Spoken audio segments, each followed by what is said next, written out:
Okay, AP Literature, and all we do in here is literature. But would you take a look at the poem from Friday?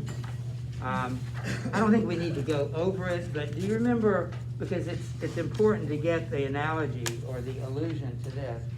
I think we said that, I'll put words into your mouth, but we said that it's primarily not about love, and that's debatable whether it's about love at all, as we talked about. It's more about Tom. And so what was the attitude of the poem toward Tom? In the particular area, this romance, so-called romance that he had with this woman. It never stops moving, and then you should take the most of it because it's not going to stop for you. Because you know the expression carpe diem, right? And there's an entire set of poets that were called the carpe diem poets. I believe they lived in the 17th century. But they all had that kind of philosophy. Like romantics have a particular philosophy. Well, the carpe diem poets had that idea. Since life's so short, we better make the best of it. One thing I wanted to point out, so would you turn on the front? I know this is a little thing, but turn to the front of it.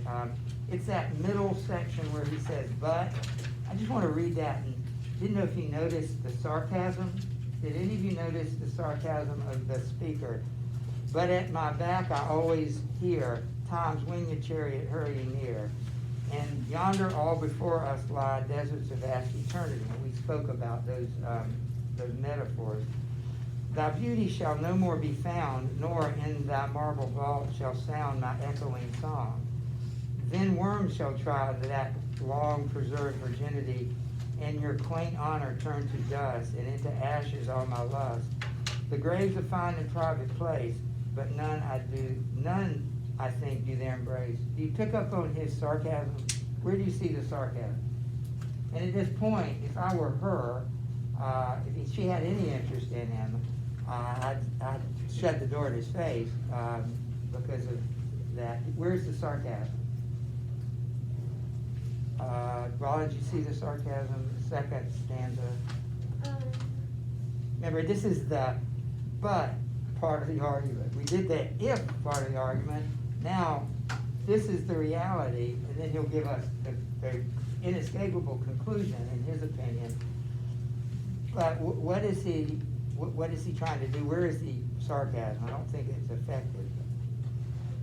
I'm not sure. Well, listen to this again. I'll just read it. He's talking about life, death. It's sure, it's coming, and it's a desert of vast eternity. Then he says, when you're dead, then worms shall try that long preserved virginity, and your quaint honor turn to dust, and into ashes all my lust. The graves are fine in private place, but none I think do there embrace. Anybody notice? Do you see the sarcasm? Yeah. Yeah. Well, in the last two lines of that stanza, when he's like saying the graves are fine in private place, he's basically saying, like, what do you like to be alone? I don't know, he's kind of like just being sarcastic about Yeah. like death and just being all alone. And he's like, there's no one to embrace you there, so how would you like it? That's not a fine in private place. He doesn't mean what he says. Remember, that's what irony is. It says something that he clearly doesn't mean. Yeah. He's also kind of mocking her for not for being like a virgin for life. Right. Because he's talking about the worms are eventually gonna. That's yeah. If you die still being a virgin, what's the point, right? That's one of the oldest arguments in the book.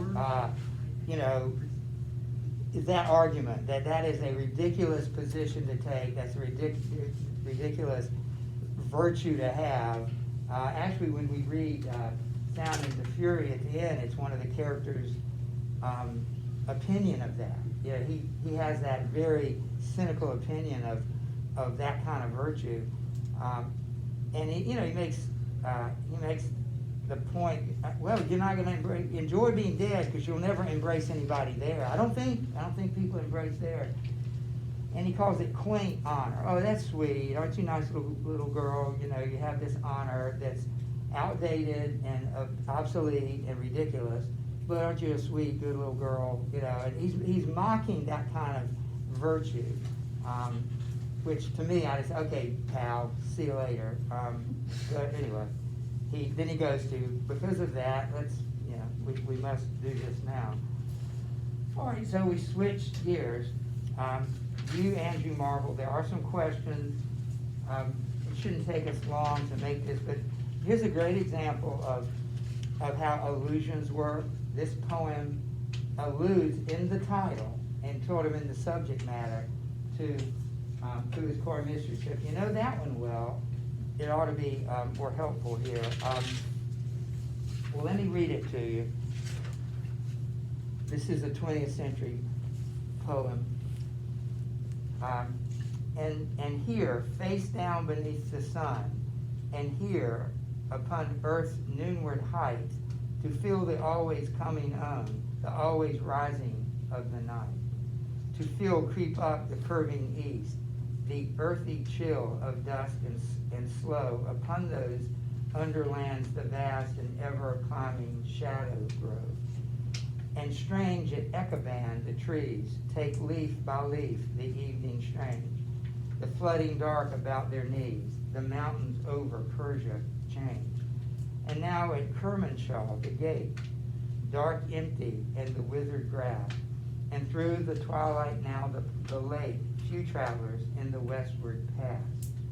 And Baghdad darkened and the bridge across the silent river gone, and through Arabia the edge of evening widened and steal on, and deepened on Palmyra's street the wheel rut in the ruined stone, and Lebanon fade out and creep high through the clouds and overblown, and over Sicily the air still flashing with the landward gulls, and loom and disappear the sails above the shadowy hulls, and Spain go under, and the shore of Africa the gilded sand, and evening vanish and no more the low pale light across that land, nor now the long light on the sea, and here face downward in the sun, to feel how swift, how secretly the shadow of the night comes on. I'm going to ask you to read it again. There's no way you can understand that poem without a second try at it. So before you do anything else, read it again.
you see if you can answer the questions.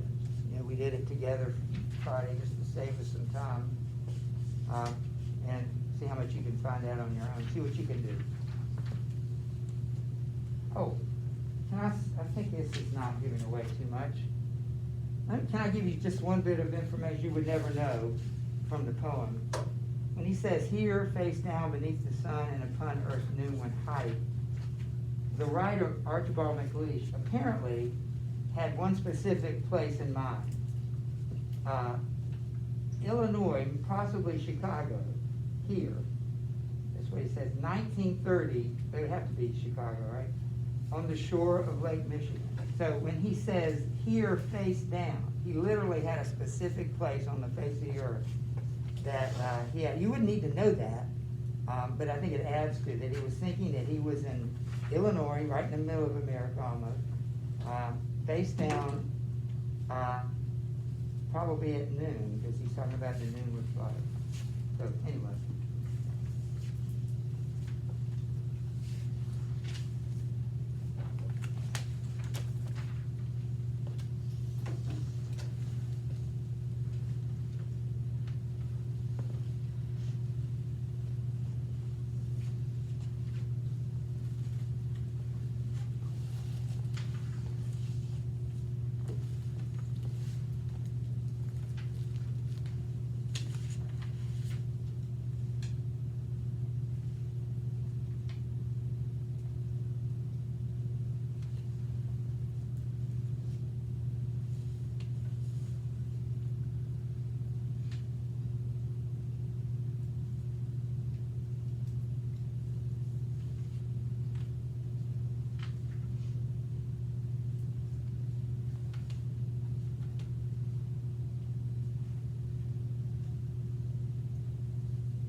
When you finish, let me know, and I'll give you credit for that.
just raise your hand, let me just check.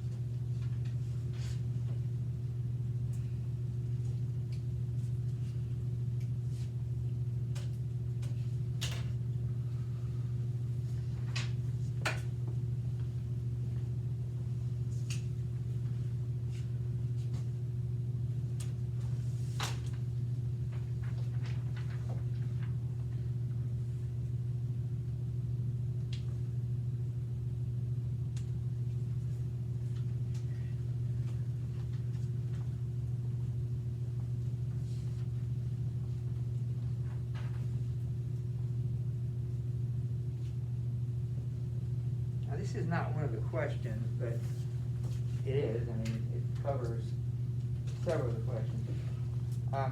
Would somebody like to tell me what the organization of the poem is? And we've already told you it's about the passage of time. So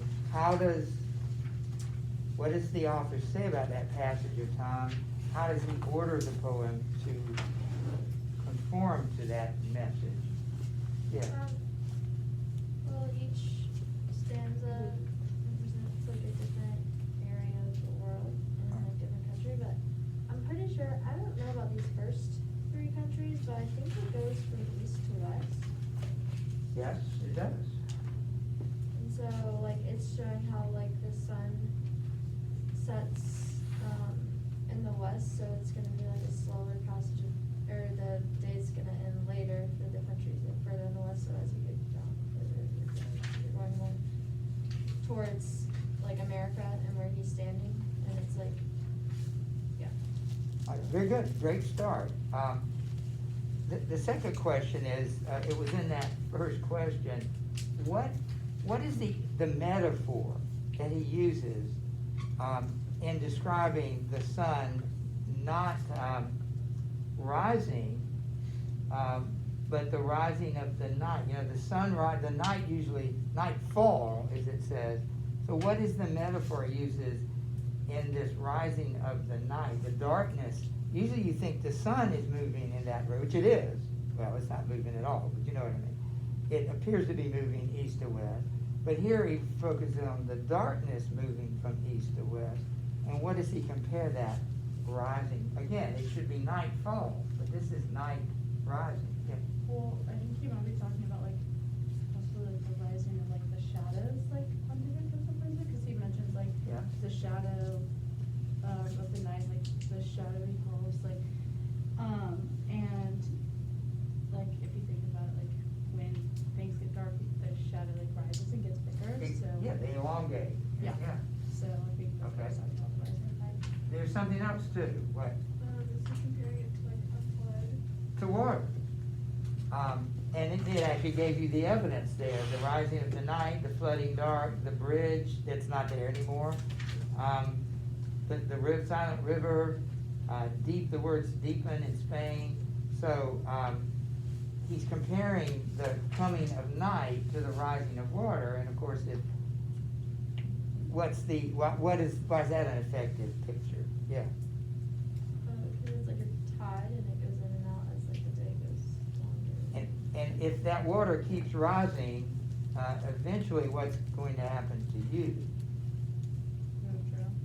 Yeah, so I mean, that's appropriate because the ultimate, what were you gonna say, David? I was gonna say, like, it'll cover up everything, so. Right. And, you know, eventually, any poem about death, of course, it's going east to west, and what do we always associate west with? Not associate, it's, in most literature, what happens when you're going west? You're headed toward the setting sun, not the rising sun. And so you could easily talk about death, all that relates to death. A couple of other things, kind of big picture, but notice, number two, notice that, again, how does the punctuation or the lack thereof affect that meaning, Lily? It feels like there's no stopping it, but Yeah. it's just gonna keep going and going, and there's nothing to create like a pause or make it stop. and what is a fancy word to describe no punctuation, but lots of conjunction? Yeah, Well, stream of consciousness is one, but we learned one called polysyntactic. right. I mean, again, just call it what it is. They're not gonna be too picky if you don't use that down there. They'll use that word in the multiple choice, but, yeah, call it what it is. But that polysyntactide gives you that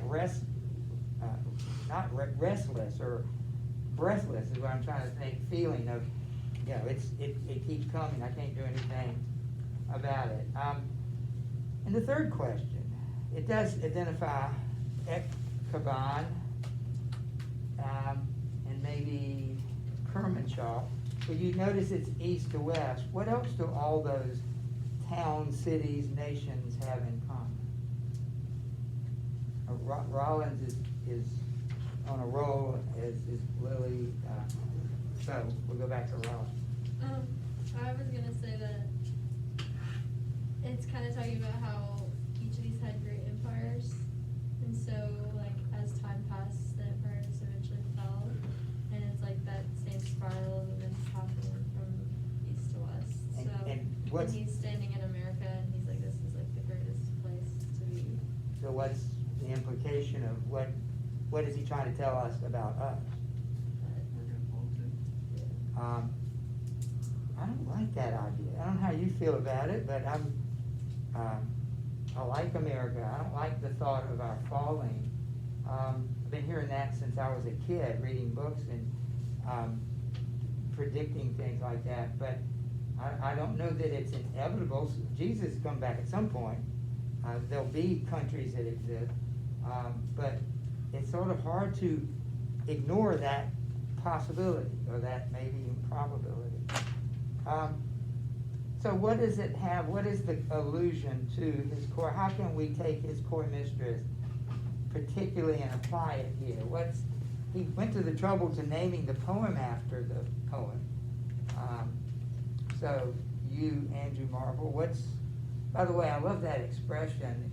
If we read Sound and the Fury, I think it's a Southern thing, but growing up, you might hear an adult say, "You, David," you know, "You, Lydia." You know, they precede the name. You'd think that would be enough. Lydia. We'd say, "Hey, Lydia," but they would say, "You, Lydia." I just think it's an interesting kind of colloquial expression. But what's the thing about Andrew Marvell? Can someone make that connection? I mean, that was about time. We admitted that was about time. Lydia. Oh, wait, never mind. You, Lydia? No, never You, mind. Lydia. Yeah, there you go. Oh, well, all right. By the way, would you like to be addressed that way? You, Ian. So, Would you like to be addressed that way? I don't think I don't think there's anything negative about it when it was popular. But I don't think I particularly like that. You know, the you part is so impersonal, and then they throw your name in there just to round it off. So what's the connection? Ella? In the first poem, it talks about like all kind of encompassing the all of time and how it's gonna all of time is gonna end at some point, and so we won't have time to do what we want, and it's like regretful. And this one is at first it seems like a smaller portion, so just the setting of the sun in one day, but then it also is on a larger scale. It talks about like the rising of the sea eventually will drown, and so it's talking about it also in a larger way too, so the ending of time as well. Is this a carpe diem poem? Is this telling us that because the rising of the night, you better get the things done that you need to do? Is that what this poem's about? Or that definitely was. It was a carpe diem whole poem. What about this? Is he trying to encourage us to act now and do something? I kind of felt like this poem, it wasn't like that. It was kind of telling Marvel, hey, no matter how you spend your time, it's gonna end eventually. That is really an interesting point. I think I kind of got that message like it was a response saying, you're kind of right, but no matter which way you spend, no matter how you spend your time, it's still going to You end. only took it so far. In other words, you think you got it figured out, outsmarted, but even your response, that is Marvel's response to the core mystery, that ain't gonna last forever either. I like that, because I wasn't sure I understood, and I understood it, that really helped me. Any other thoughts about it? Because I had one other big question, anybody, just because that was a great answer doesn't mean you can't come up with a great answer. So, yeah, oh. Well, instead of that, for the illusion, I thought another illusion is you could like say that time is almost night too, because it's like inevitably coming on the land and sweeping over. Time is what? Time is kind of like night too, because it's always coming and it's sweeping over the land, and you can like run away from it, but like it's always gonna catch up. Time's winged chariot, that's what Marvel called it. Very good. Anything else? Can I ask you this question? How does your view of the afterlife, I mean, your view of time, it could be carpe diem, whatever, but eventually, we know it's all gonna end. How does a person's view of the afterlife affect their life? Like that, maybe every human being ought to figure out what their view of the afterlife is before they decide how they're gonna live their life. Yeah.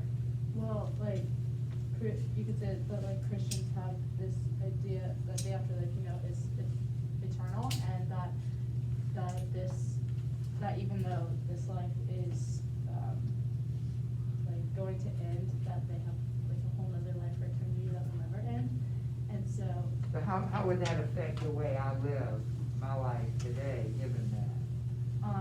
Well, like living,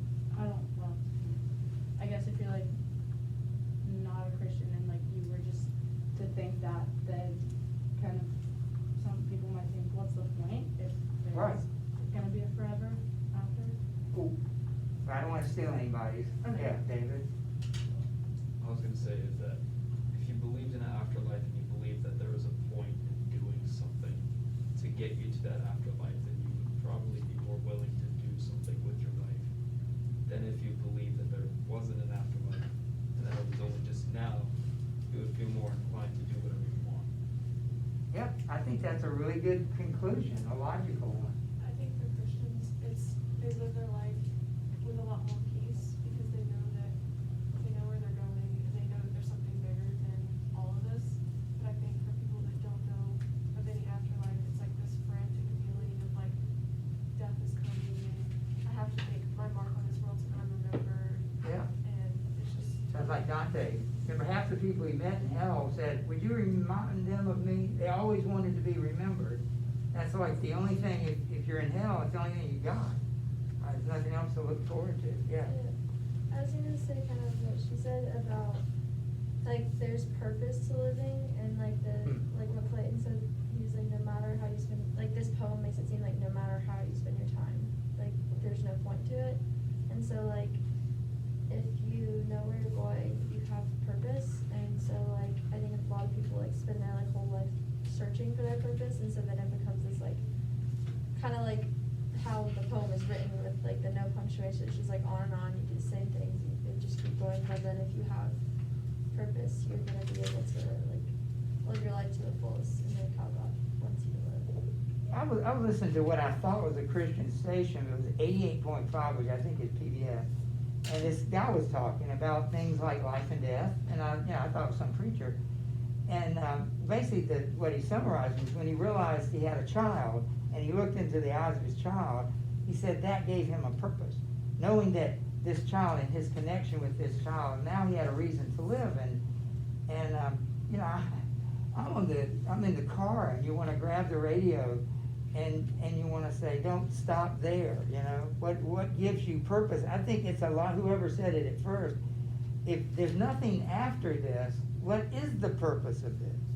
You said you could just make it up, right? Because if there's an afterlife, then there's something happening past this.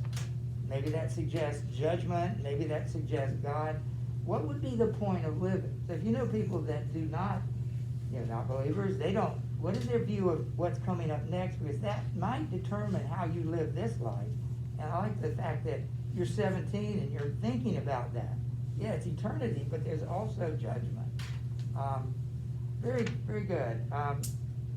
Would you do me, not me a favor, would you write one more thing, if you haven't already, and I think maybe you had.